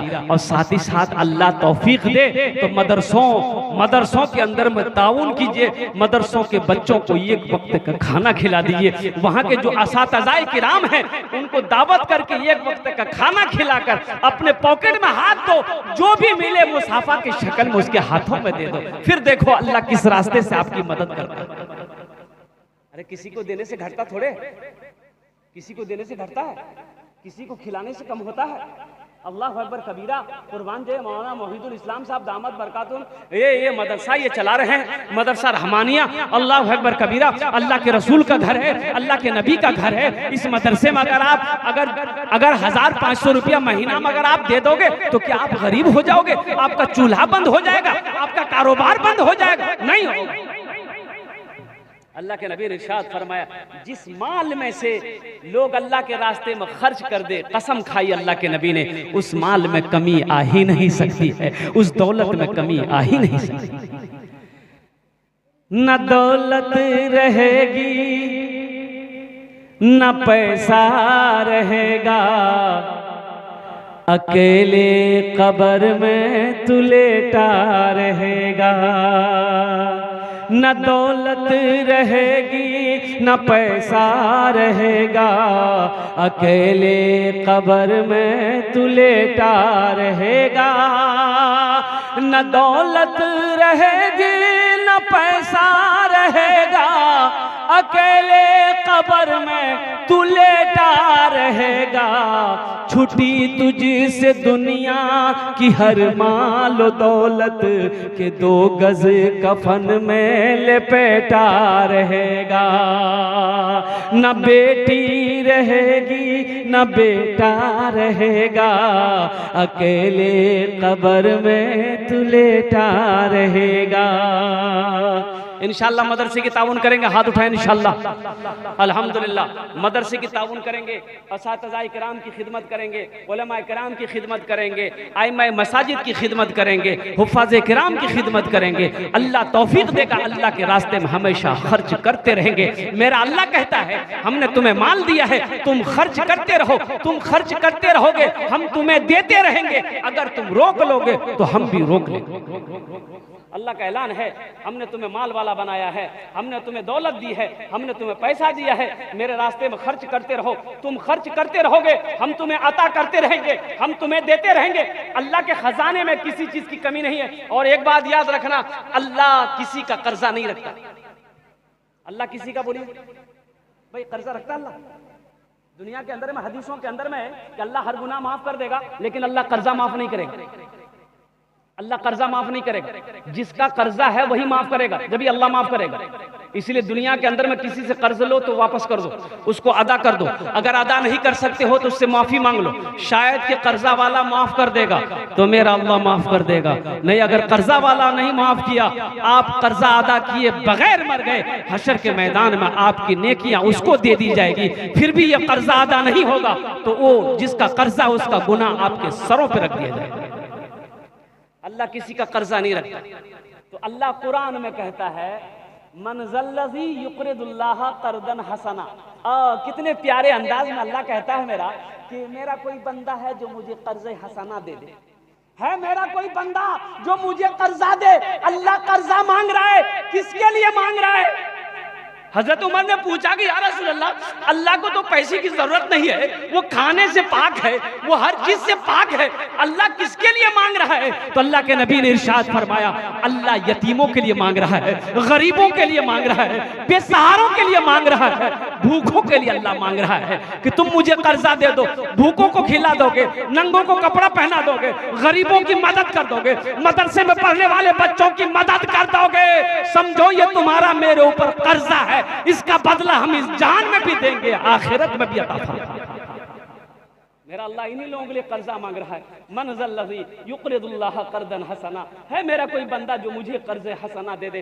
ये 500 रुपया, 200 रुपया, 100 रुपया तुमने आपने दिया है, ये अल्लाह को आपने कर्जा दिया है। अल्लाह किसी का कर्जा नहीं रखता है, अल्लाह किसी का एहसान नहीं रखता है। और इसका बदला क्या मिलेगा? आओ अल्लाह के कुरान से पूछते हैं, अल्लाह के कुरान, ये हमने पैसा दिया है, इसका बदला क्या है? तो अल्लाह का कुरान कहता है, मन जा बिल हसनत फलहु अशरु अमसालिहा। मेरा अल्लाह कहता है, जो मेरे रास्ते में 1 रुपए खर्च करेगा, हम 1 के बदले 10। कितना मिलेगा 1 के बदले? बोलो भाई। और हदीसों के लफ्ज हैं कि अल्लाह 1 के बदले 70 अता फरमाएगा। अल्लाह 1 के बदले 70 देगा। और अल्लाह का वादा, इन्ना वादल्लाहि हक़्क़ुन, अल्लाह का वादा हक है, अल्लाह का वादा सच्चा है, अल्लाह का वादा पक्का। ये हमारा वादा नहीं, वादा खिलाफी हो सकता। ये मेरे रब का वादा है कि तुम 1 रुपए खर्च करोगे, हम 1 के बदले 10 देंगे। अल्लाह अकबर कबीरा। मेरे भाइयों, मेरे नौजवानों, अल्लाह दिया, माल दिया है। हजरत अबू बकर सिद्दीक ने दुआ करी थी, या अल्लाह अगर दौलत दे तो दिल देना, या अल्लाह अगर दौलत हो दिल ना हो तो तेरे अबू बकर को ऐसी दौलत नहीं चाहिए। वो बुलंदी नहीं चाहिए और वो शोहरत नहीं चाहिए, वो बुलंदी नहीं चाहिए और वो शोहरत नहीं चाहिए, वो बुलंदी नहीं चाहिए और वो शोहरत नहीं चाहिए। जिसको पाकर भुला दूं उन्हें ऐसी दौलत नहीं चाहिए। जिसको पाकर भुला दूं उन्हें ऐसी दौलत नहीं चाहिए। जब मैं पहुंचूंगा शहरे नबी उनसे जाकर कहूँगा यही, जिंदगी भर यहाँ से मुझे अब इजाजत नहीं चाहिए। जिंदगी भर यहाँ से मुझे अब इजाजत नहीं चाहिए। अल्लाह कभी दे के आजमाता है, अल्लाह कभी ले के आजमाता है। मदरसा दारुल उलूम नदवतुल उलमा लखनऊ नदवा यूनिवर्सिटी, वो शख्सियत अब भी मौजूद है, वो हस्ती अब भी मौजूद है। हजरत मौलाना सज्जाद नोमानी साहब दामद बरकातहुम फरमाते हैं, मेरा बचपना था, मदरसे में पढ़ने आता था, एक रोज असर की नमाज पढ़ के निकला, देखा मदरसे के दरवाजे पे एक अपाहज एक पैर का आदमी बैठा हुआ है। एक ही पैर है, ये पैर यहाँ से खत्म है, ये पैर पे वो मदरसे के गेट पे बैठा हुआ है। तो मैं खड़ा होकर, बच्चे थे, मैं खड़ा होकर उसको देखने लगा कि काहे के लिए बैठा है। उसकी समझ में नहीं कि काहे के लिए बैठा है, भीख मांगने के लिए बैठा होगा, काहे के लिए बैठा है। लोग आते रहे जाते रहे, लेकिन किसी ने उसकी मदद नहीं करी, एक रुपए से भी, एक पैसे से भी मदद नहीं करी। तो वो मगरिब की अजान जैसे हुई वो शख्स चला गया, ये लोग मदरसे चले गए। दूसरे दिन देखा असर के वक्त फिर मदरसे के गेट पे वो आदमी बैठा हुआ है। मगरब का वक्त तो चला गया, जब 3 दिन हो गया किसी ने उसकी मदद नहीं करी, तो मौलाना सज्जाद नोमानी साहब कहते हैं कि मैंने फैसला कर लिया कि कल अपनी माँ से मेरी माँ रोजाना मुझे 2 रुपया मदरसे के खर्च के लिए देती है। कल मैं अपनी माँ से 4 रुपए मांग कर लाऊंगा, 2 रुपए मैं खर्च करूंगा और 2 रुपया मैं इस गरीब की मदद करूंगा। सुभान अल्लाह, बोला था माशाअल्लाह। बच्चे के हौसले को देखो, बच्चे के जज्बे को देखो, बच्चे की मोहब्बत को देखो। अल्लाह अकबर कबीरा। घर चले गए, जब आने लगे तो माँ ने अपने आंचल से निकाल कर 2 रुपया दिया।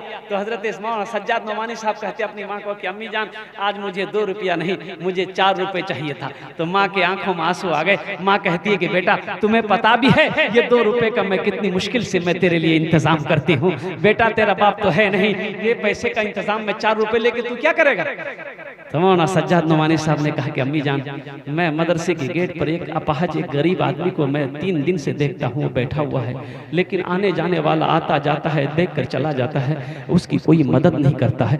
कल मैंने फैसला किया था कि मैं आपसे कहूँगा 4 रुपए लेकर आऊँगा, 2 रुपए मैं अपने खर्च के लिए रखूँगा, 2 रुपए से उस गरीब की मदद कर दूँगा। उसकी माँ दुपट्टे से आंखों के आंसू पोंछती है, कहती है कि मेरे लाल जरा इधर करीब आ जा, मेरे सीने से लग जा, तेरे जज्बे को सलाम, तेरे जज्बे को सलाम मेरा बेटा। अरे मेरा बेटा भी आखिर तू बेटा है मेरा बेटा, गम ना कर, तेरी माँ के पास पैसा नहीं है तो क्या हुआ, मेरे हाथों में सोने के कंगन किस दिन काम आएंगे। सुभान अल्लाह। गरीब की बात आ गई है, मदद की बात आ गई है। बेटा ये सोने के कंगन ले जा, बाजार बेच, और जितने पैसे मिले उस गरीब की मदद कर दे, इसका बदला मेरा अल्लाह देगा। मौलाना सज्जाद नोमानी साहब दामद बरकातुम फरमाते हैं कि माँ ने उसी वक्त उस कंगन को खोली और मेरे हाथों में दिया। मैं मदरसा आया, अपने बड़ों को साथ लिया। अल्लाह इन्होंने मुझे इनाम दिया। मेरे वालिदैन तो इस दुनिया में है नहीं, इंतकाल कर गए। मेरी माँ भी नहीं है, बाप भी नहीं है, कई साल हो गए। आज भी माँ की याद आती है। मैंने तो उस पर भी रोशनी डालने की कोशिश की थी, आयत पढ़ी थी, वक़दा रब्बुका अल्ला ताबुदू इल्ला इय्याहु बिल वालिदैनि इहसाना। लेकिन वक्त की किल्लत, आप लोग भी थक चुके होंगे, इसलिए उस पर रोशनी डालने से पहले, और मैं आपको क्या बताऊं, आज भी ये आलम है कि कभी कभी माँ की याद जब आती है तो रातों की नींदें ख़त्म हो जाती हैं। बहुत सारे लोग इसमें बैठे हैं जिसकी माँ नहीं है, बाप नहीं है, और उनके लिए तो मैं यही शेर कहूँगा, मत पूछो रातों को मैं भी कैसे कैसे सोता हूँ, मत पूछो रातों को मैं भी कैसे कैसे सोता हूँ, जब जब माँ की याद सताए चुपके रोता हूँ, चुपके रोता हूँ। मत पूछो रातों को मैं भी कैसे कैसे सोता हूँ, जब जब माँ की याद सताए चुपके रोता हूँ, चुपके रोता हूँ। है दर माँ के चरणों में तन मन धन कुर्बान है जिनके सर पे माँ की ममता जग में बड़ा इंसान है, जग में बड़ा इंसान है। जो माँ की ममता ना समझे वो कितना नादान है, वो कितना नादान है। पीते पीते दूध कभी चल में जब छुप जाते थे, खुद ठंडक में माँ सोती गोदी में हम सो जाते थे, गोदी में हम सो जाते थे। माँ बोली मन भावन मेरा बेटा रूप समान है, जो माँ की ममता ना समझे वो कितना नादान है, वो कितना नादान है। मौलाना सज्जाद नुमानी साहब कहते हैं कि मैं उस कंगन को बाजार में ले जाकर बेचा, बहुत सारे पैसे मिले, मैंने अपने पैसे को पॉकेट में संभाल के रखा, वक्त का इंतजार करने लगा कि कब असर का वक्त होगा, कब वो गरीब आकर मदरसे के गेट पर बैठेगा, कब उसकी मैं मदद करूंगा। वो वक्त भी आ गया, मदरसे के दरवाजे पे असर के वक्त निकला, देखा वो गरीब मजदूर आदमी बैठा हुआ है। खुशी का ठिकाना नहीं कि आज एक गरीब की हम मदद करेंगे। अपने पॉकेट में हाथ दिया, सारा पैसा हाथों में हथेली में लिया कर लेकर खड़ा कि बाबा ये ले लो।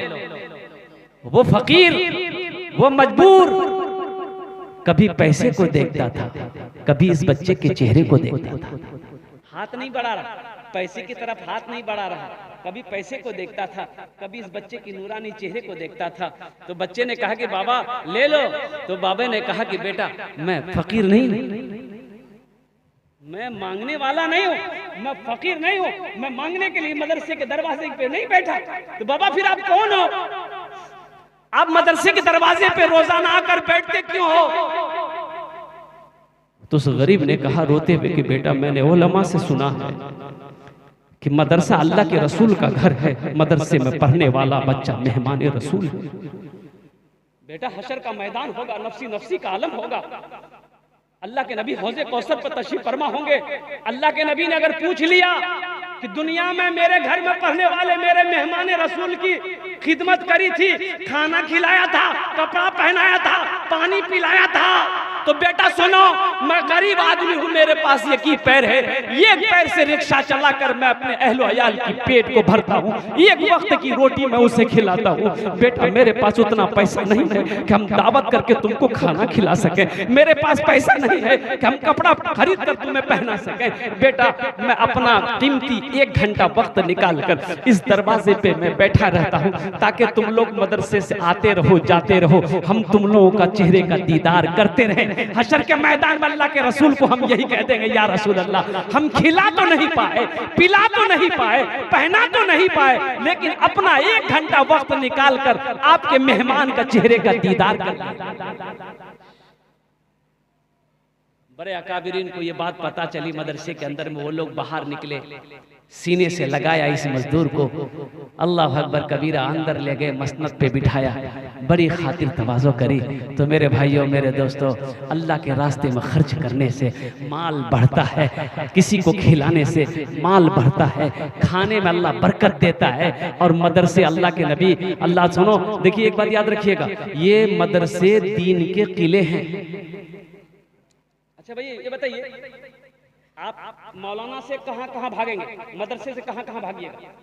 अब गौर कीजिएगा, गौर करने का मकाम है। बस इंपॉर्टेंट बात बता के मैं आपको अपनी बात को मैं पूरी करूंगा, इसलिए वक्त नहीं है। 4 बजे मेरी ट्रेन है और बस 2 बजने वाला है, 1.5 घंटा होने वाला है। आप मदरसे से कहां कहां भागोगे, उलमा से कहां कहां से भागोगे। बच्चा घर के अंदर में पैदा हुआ, बच्चे के कान में अजान देनी है। अजान कौन देगा बोलिए भाई, कौन देगा अजान बोलिए, कौन देगा अजान?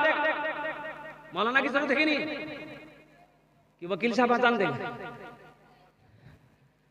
भाई मौलाना साहब को बोला अजान दे दो। दाहिना कान में अजान दिया हजरत ने, बाएं कान में तकबीर पुकारी। अच्छा बच्चे का नाम रखना है तो कौन रखेगा? प्रोफेसर साहब नाम रखेगा, दादा रखेंगे, नाना रखेगा कि मौली साहब रखेंगे? दादा दादी नाना नानी से रखवाओगे तो ऐसे ही नाम रहेंगे, ऐसे ही नाम रहेंगे। एक बच्चा खिदमत कर रहा था, 13-14 साल का लड़का था, वो बिहार का। तो मैंने बड़ा अच्छा लगा, तो मैंने कहा बेटा नाम बता, नाम क्या है तुम्हारा? तो वो लड़का बोला नहीं मुझे शर्म आ रही हजरत नाम बताने में। हम बोले बोल तो सही, नाम बताने में कैसी शर्म, बोल बोल बोल बोल। तो बोला हजरत मेरा नाम है फटकन। बोले फटकन ये को नाम है रे? तो बोला नहीं मेरा दादा नाम रखा था। तो हमने कहा कि तुम्हारा दादा का नाम क्या है? बोला मेरा दादा का नाम था लटकन। ठीक है, तुम फटकते रहोगे वो लटकते रहेगा। एक निकाह पढ़ाने गए, लड़का का नाम लिख लिया, लड़की का नाम पूछे भाई लड़की का नाम बोलो। एक नौजवान बोला लिखिए, बोले बोलो, वो चुप हो गया। अपने साथी को बोला भाई तुम ही बोल दो, हमको भी शर्म आ रही। तो दूसरा सा लड़का बोला हजरत लिखिए, हम बोला बोलो, वो भी चुप हो गया। वो दूसरा तीसरे को बोला भाई तुम ही बोल दो, हमको भी शर्म आ रही है। तो तीसरा बोला हजरत लिखिए, हम बोला अल्लाह का बंदा बोलेगा भी कि खाली लिखिए लिखिए बोलो, नाम बताओ लड़की का नाम क्या है? वो भी चुप हो गया। चौथे को बोला भाई तुम ही बोल दो, हमने बोले। चौथा भी नहीं बोला। एक दादा मियाँ बूढ़े मियाँ बैठे हुए थे, उनको बोला कि दादा आप ही बोल दिए। तो दादा मियाँ बोले कि हजरत काहे गुस्सा रहे हैं, लिखिए लड़की का नाम। हम बोले बोलिए। बोला लिखिए लड़की का नाम है घोड़ी बेगम। हम बोले घोड़ी बेगम, ये घोड़ा घोड़ी की निकाह पढ़ाने आए हैं? ये घोड़ा घोड़ी का निकाह पढ़ाने के लिए आए हैं? कुर्बान जाओ मेरे भाइयों। देखिए वक्त की किल्लत है, ये मदरसा ही से पैगाम जाएगा। दीन मदरसे से फैलता है, मदरसे से फैलता है दीन। अच्छा बताइए, अब बच्चे का नाम रखना है, मौलाना साहब से रुजू करो, मुफ्ती साहब से, हाफिज साहब से, कारी साहब से रुजू करो, अच्छे नाम रखो। अल्लाह के नबी ने इरशाद फरमाया अपने बच्चे का अच्छा नाम रखो। नाम का जात पर असर होता है, जिसका नाम जैसा होगा वैसा बच्चे के अंदर में असरात पैदा होंगे। दादा दादी से नाम रखवाओगे तो अब पहले का नाम बच्चा पैदा हो गया, मुफ्ती साहब के पास जाने की जरूरत नहीं है, हाफिज साहब से पूछने की जरूरत नहीं है, इमाम साहब से पूछने की जरूरत नहीं है, मौलाना मोहिदुल इस्लाम साहब और कारी काकत मुजाहिद हसन हबीबी साहब से पूछने की जरूरत नहीं है। दादा रख देंगे तो दादा पूछते थे अरे क्या हुआ? बोले दादा चुहा भाई लड़का की नाम रखो। बोले आज की दिन छे? बोले आज जुमा। बोले इसका नाम रख दो जुम्मन मियाँ। शनिचर को पैदा हुआ शनिचर, इतवार को पैदा हुआ इतवारी मियाँ, और सोमवार को पैदा हुआ बोले सोमवारी मियाँ, और जो मंगल को पैदा हो बोले इसका नाम रख दो मंगरू, बजाएगा डमरू। अब बुध को जो बच्चा पैदा बोले फाइनल नाम इसका नाम रख दो बुधवा। जिस बच्चे का नाम बुधवा होगा उसका काम बुधवा जैसा होगा। अब ज्यादा वक्त है नहीं कि मैं इधर रोशनी डालूं। तो मौजूद सामने किराम बच्चे का नाम रखना है, आलिम से रखवाएंगे। अब वही बच्चा को पढ़ाना है, तालीम दिलानी है, तो मौलाना साहब को पकड़ो, मकतब में भर्ती करो, मदरसे में भर्ती करो। वो मौलाना साहब उस बच्चे को पत्थर था, उसको तराश कर हीरा बनाया। वही बच्चा जवान हुआ, फिर निकाह पढ़ाने की बारी आई, तो निकाह कौन पढ़ाएगा? मास्टर साहब। अरे बोलिए भाई निकाह कौन पढ़ाएगा? वकील साहब, इंजीनियर साहब, डॉक्टर साहब, कौन पढ़ाएगा? मौलाना साहब पढ़ाएगा। अब देखिए ये बच्चा को निकाह पढ़ा दिया, यहाँ भी हजरत की जरूरत है। अब वही बच्चा बूढ़ा हो गया, मौत आ गई, मर गया, जनाजा रखा हुआ है, तो जनाजा कौन पढ़ाएगा? डॉक्टर साहब। वहाँ भी मौलाना की जरूरत है। और सुनो हुजूर की हदीस सुनो, अल्लाह के नबी ने इरशाद फरमाया तुम अपने अमाल की बिना पर जन्नत में चले जाओगे, लेकिन जन्नत में भी आलिम की जरूरत पड़ेगी, जन्नत में भी मौलाना की जरूरत पड़ेगी। मेरा अल्लाह पूछेगा मेरे बंदो जन्नत में खुश हो?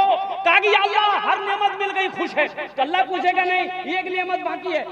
लोग बोलेंगे एक नेमत बाकी, वो क्या है अल्लाह हम लोग को मालूम नहीं है। तो मेरा अल्लाह कहेगा जा अपने आलिम से पूछो जाके वो कौन सी नेमत बाकी। तो उस वक्त जन्नत में लोग ढूंढेंगे अरे भैया मौलवी साहब कहाँ जगह, हजरत कहाँ है, मुफ्ती साहब कहाँ है, हाफिज साहब कहाँ है, कारी साहब कहाँ है। जन्नत में ढूंढो जल्दी से, वहां भी जरूरत पड़ेगी। इसलिए अपने उलमा की कदर करो, अपने उलमा का एहतराम करो, अपने उलमा का इकराम करो। इंशाल्लाह करेंगे मेरे भाई। कितने लोग तैयार? जरा हाथ उठाओ इंशाल्लाह। अल्हम्दुलिल्लाह। इबादत करो तुम सदा अपने रब की, ये दुनिया किसी की हुई है न होगी। इबादत करो तुम सदा अपने रब की, ये दुनिया किसी की हुई है न होगी। इबादत करो तुम सदा अपने रब की, ये दुनिया किसी की हुई है न होगी। यहाँ पर किसी की बनी ना बनेगी, मिलेगी तो 2 गज ज़मीं ही मिलेगी। यहाँ पर किसी की बनी ना बनेगी, मिलेगी तो 2 गज ज़मीं ही मिलेगी। अब भी अगर किसी को कुछ देना हो, चाहते हैं कि 10, 20, 1 रुपया भी पॉकेट में है, हम चाहते हैं कि हर आदमी का हिस्सा आ जाए इसमें इंशाल्लाह। आप दिए हैं, देखते कितने लोग खड़े हो रहे हैं। देखिए हमारे हजरत हमारे पॉकेट में हाथ दिए माशाल्लाह। आइए तो इंशाल्लाह जिससे जो बन पड़े, 1 रुपया भी ये पॉकेट में है तो इंशाल्लाह 1 रुपये का भी सदका करेंगे। अल्लाह आपके इस 1 रुपये के सदक़े को भी अपनी बारगाह में कबूल फरमाए। आइए तो इंशाल्लाह कितने लोग तैयार है भाई? आइए जो आपसे जो बन पड़े इंशाल्लाह आप देते जाइए, फिर मैं अपनी जगह लेता हूँ। माशाल्लाह देखिए हमारे हजरत उठे, वाह वाह वाह। आइए जल्दी जल्दी जल्दी आइए, जो देना है दे दीजिए, है तो दे दीजिए, नहीं तो अल्लाह माफ करेगा। लेकिन पॉकेट में रखकर नहीं देना, ये बखीली है। और बखील की दोस्ती अल्लाह से नहीं हो सकती है। बखील चाहे जितना कुरान पढ़ ले, जितना रोजा रख ले, बखील चाहे जितनी नमाजें पढ़ ले, अल्लाह से उसकी दोस्ती नहीं हो सकती है।